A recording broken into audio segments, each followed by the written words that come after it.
So going back to my life, this is before actually I'd met my wife, but I'd won so many championships. You know, 1 PBL, 4 in the PBA, 2 internationally, 1 in the USBL. You know, I was doing pretty darn good. And then fate came to have it that I proposed on national live TV to, you know who, at the Coliseum, and the now Mrs. Patricia Hizon, give her a clap. And I just have to say, thanks to God that she said yes, because otherwise I'd probably be living in Bangladesh or under a rock somewhere else, I don't know. But anyways, we have 2 very great athletic, witty and Brady kids, Vicente and Paul. Thank you, the pictures back there. Awesome kids. We have money. We have a big, beautiful house. You know, cool people cars, I guess you could call them. I guess you could say a bit of fame. And what I thought was a lot of respect. The perks of my basketball career and professional life, I guess, were pretty evident from the outside to whoever was looking. On the inside, however, that was a totally different matter. To say I was a little bit bitter and pessimistic towards some who did me wrong in some business deals and in some basketball circles was definitely an understatement. I thought many times and felt this constant thought to even attempt to take my revenge and get back at those who had said things about me that were wrong or totally out of the truth, or had done some things against me in business deals. I never did though, but the thought was there, and that's what kind of bugged me. I was very easy to anger, and I was quite bitter towards just about anyone who got in my way. My Christian life at this point was not exactly exemplary at this point as well. Because of my success in basketball, everything was really given to me, almost too easily. I never had to worry about things most other people have to worry about. We had excess cash, no debts. I really felt entitled, like I deserved it, on just about everything. And in a sense, I thought I was a bit of an untouchable. I didn't get a traffic ticket for a decade, and I broke every law there was. Right? Then roughly 2 years ago, God sent me a series of tests that really shook the foundation of everything. First, my environmental business partner and I had this huge falling out. The accounting just didn't seem right, and he finally admitted to stealing a substantial amount of cash in the range of millions. Ouch. What made it worse is that I invested so much personal time and resources and extended myself. I needed those returns on those projects that he had stole from to pay off certain things. And when that did happen, I experienced being in debt for the first time in my life. After 38 years on this earth, it was a weird feeling for me. I didn't actually know where I was going to get any money for this, where I could pay for all those bills. And at the same time, my wife and I were having more and more disagreements about a variety of things. It wasn't just about money sometimes, but there was a point where we even had doubts about the future of our marriage. It was extremely a first time I felt all of this stuff, and I just felt so low. It reminds me of Proverbs 16:5, where everyone that is proud in heart is an abomination to the Lord. Though hand join in hand, he shall not be punished. Unpunished, I'm sorry. More and more I started to turn to escapes. Later nights with friends, alcohol was not far from the place, and you know, I would just spend more time away from where I should have been, which is with my wife and my kids. And then a few very dear friends and cousin, I'll say their names, Benji and Piggy Maxino, invited us to this thing called Loveworks in Baguio. They knew we were having a few, I guess you could say, marital issues.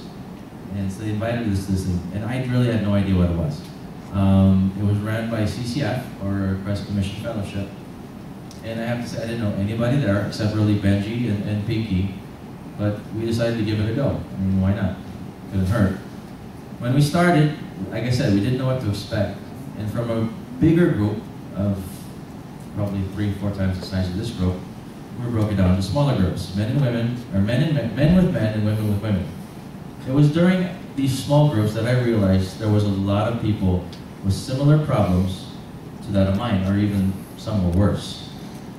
The ones with worse problems basically said at the end of the day, God somehow worked with them and saved their marriages, so why couldn't He do it with ours? It says in Mark 2:17, "It is not the healthy who need a doctor, but the sick. I have not come to call the righteous, but the sinners." I always wondered why everything in our life we did so well. There was that point where we both were running our foundations. My career as a sportscaster was really flourishing, also as a journalist, as a writer.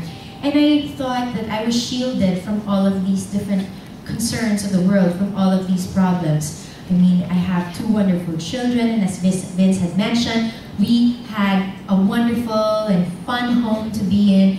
And so I was telling myself, there really isn't any problems in our lives, and we were very blessed.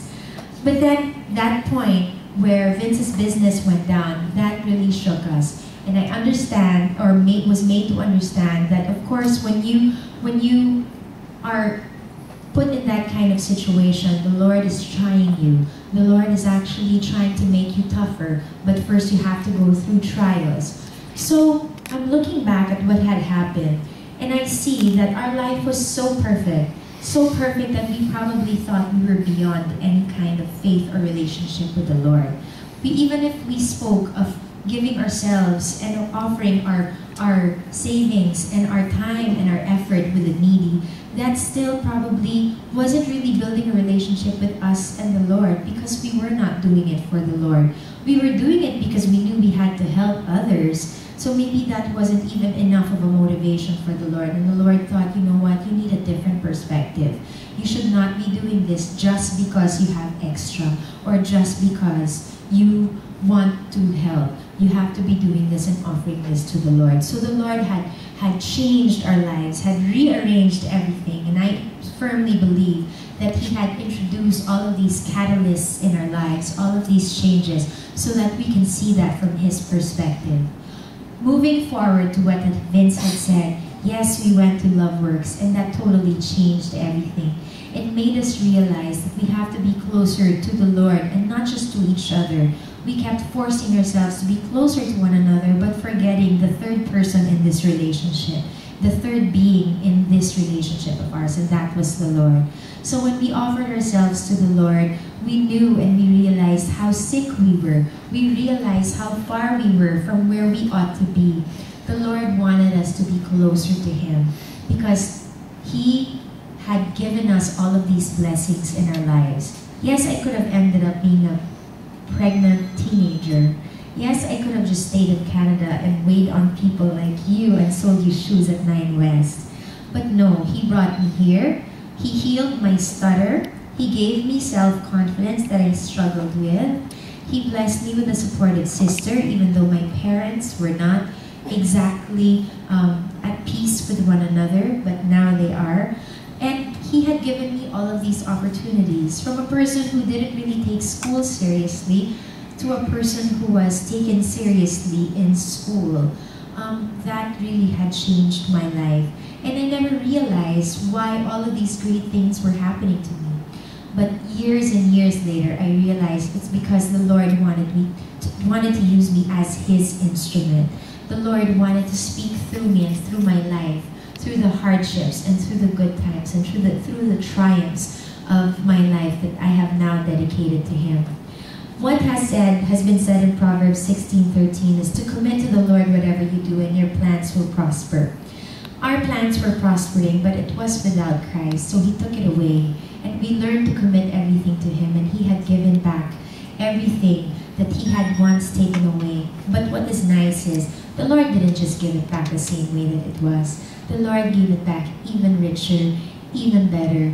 And because it's seen through His eyes and in His light, we are just more blessed now, more than ever, and just enjoying life to the fullest with a better relationship with the Lord.